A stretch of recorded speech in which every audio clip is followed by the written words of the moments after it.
આપણા જીવનની ઊંચાઈ ઉપર લઈ જવા માટે આ સંસારમાં સૌથી મહત્વનો કોઈ ફાળો હોય તો મા બાપનો છે વાલા ભક્તો.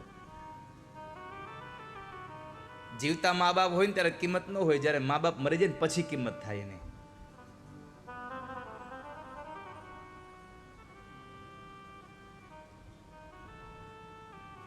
જ્યારે મા મૃત્યુ પામી હોય અને આપણે બીમાર પડીએ અને ત્યારે દીકરી જ્યારે બાજુમાં આવે અને દીકરી બાપુજીને દવા ને બધું આપતી હોય ને ત્યારે દીકરીને જોઈને એમ થાય કે મારી માય મારું આમ જ ધ્યાન રાખતી હો.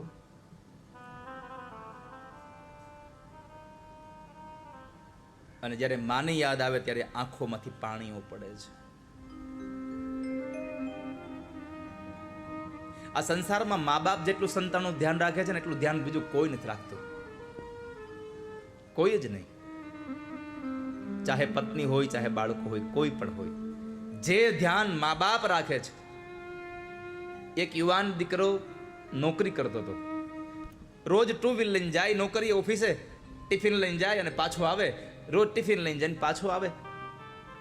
એમાં બરાબર એક વખતના સમયે ઓફિસ ગયો, ટિફિન ખોલ્યું બપોરના સમયે. તો બપોરના સમયે ટિફિન ખોલવામાં ટિફિનની અંદરથી એક પ્લાસ્ટિકની કોથળી નીકળી, ખાલી કોથળી પ્લાસ્ટિકની નીકળી. એટલે યુવાન વિચારવા માંડ્યો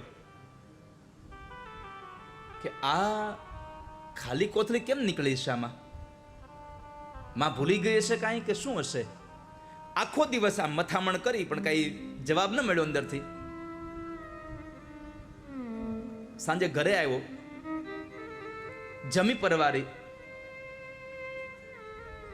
અને મા બાપ સાથે બેઠો તો ત્યારે માને પૂછું કે માં, રોજ તમે ટિફિન ભરો છો, કોઈ દિન ને આજે મારા ટિફિનમાં ખાલી કોથળી નીકળી છે, કેમ આજ મારી થેલીમાં તમે આ ખાલી થેલી નાખી પ્લાસ્ટિકની?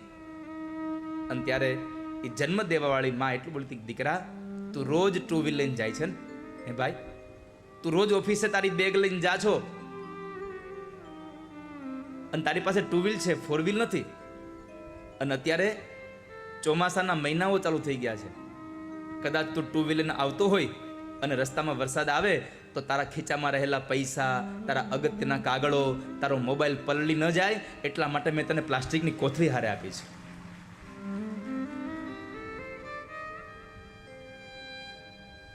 આટલું ધ્યાન માં રાખે. સમય ઘણો વ્યતીત થઈ ગયો. દીકરાને એના પત્ની આવી ગયા, એના ઘરે દીકરાઓ મોટા થઈ ગયા, મા બાપ મૃત્યુ પામ્યા હતા. એમાં એક વખતના સમયે દીકરો ઓફિસે ગયો અને ઓફિસેથી નીકળ્યો અને ત્યારે બરાબર વરસાદ પડ્યો અને પોતાનું ટિફિન ખોલ્યું, પોતાની બેગમાં જુએ પણ ક્યાંય પ્લાસ્ટિકની કોથળી નહોતી. ત્યારે માની યાદ આવી કે માં હોત તો આજ પ્લાસ્ટિકની કોથળી મારી બેગમાં હોત. મારી માં હોત તો મારી કોથળી આજે અમારા કપડાં આ બધું મારું બગડી ન જાત.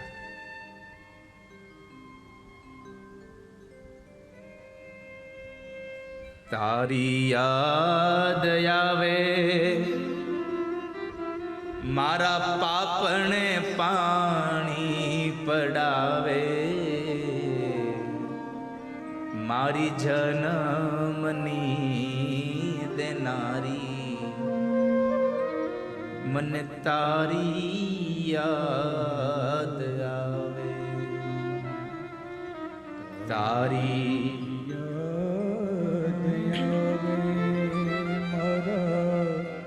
પાપને પાણી પડાવે, મારી જન્મની દેનારી મને તારી.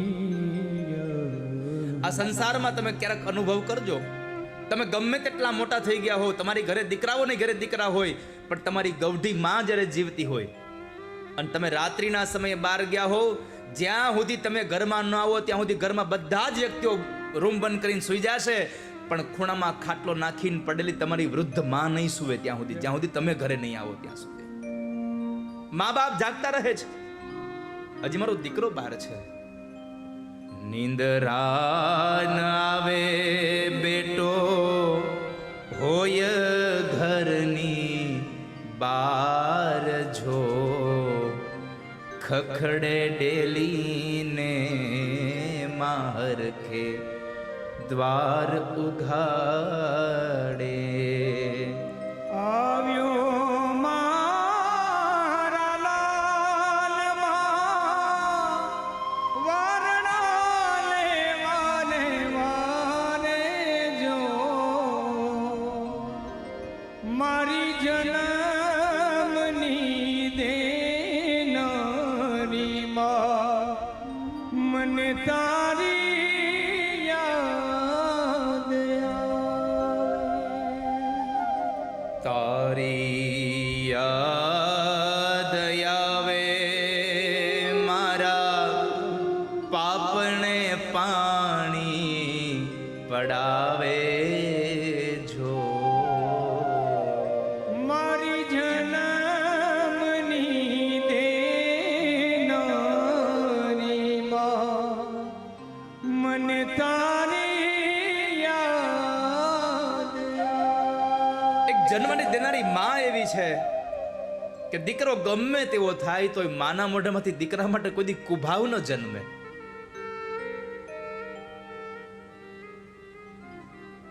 આજ ધુંધુકારી માને મારવા માટે દોડ્યો છે.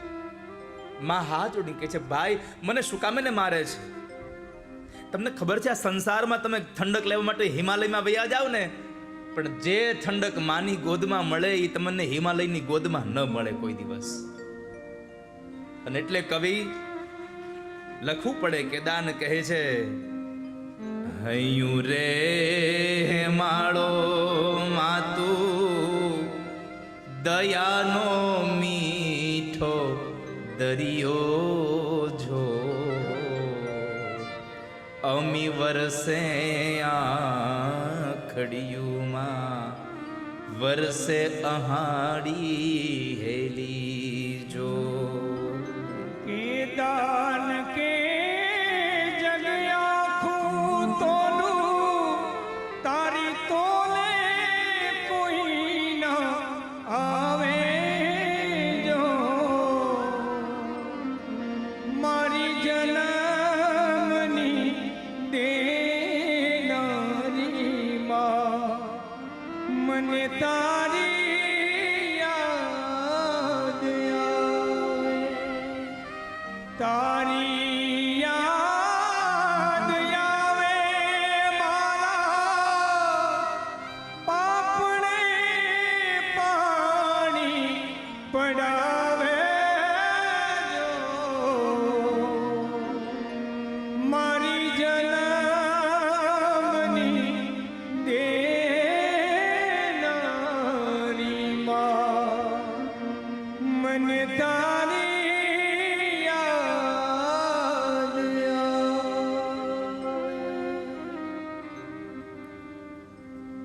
હૈયું રે હેમાળો ન માં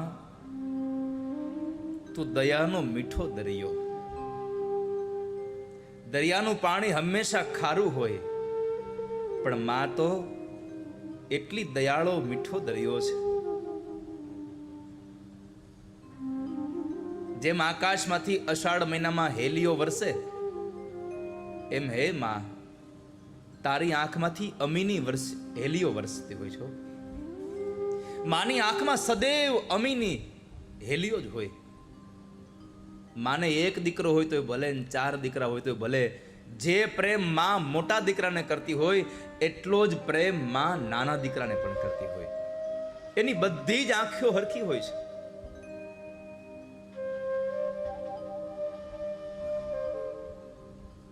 ગાડી લઈને નીકળ્યો અને માની યાદ આવી, અને યાદ આવતાની સાથે આંખમાંથી પાપણોની વચ્ચેથી પાણી માંડ્યું પડવા.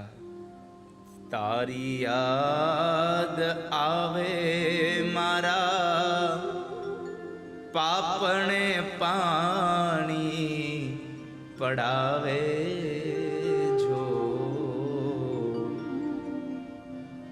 એ જન્મની દેનારી મને તારી યાદ આવે. તું જ જનેતા હે માં.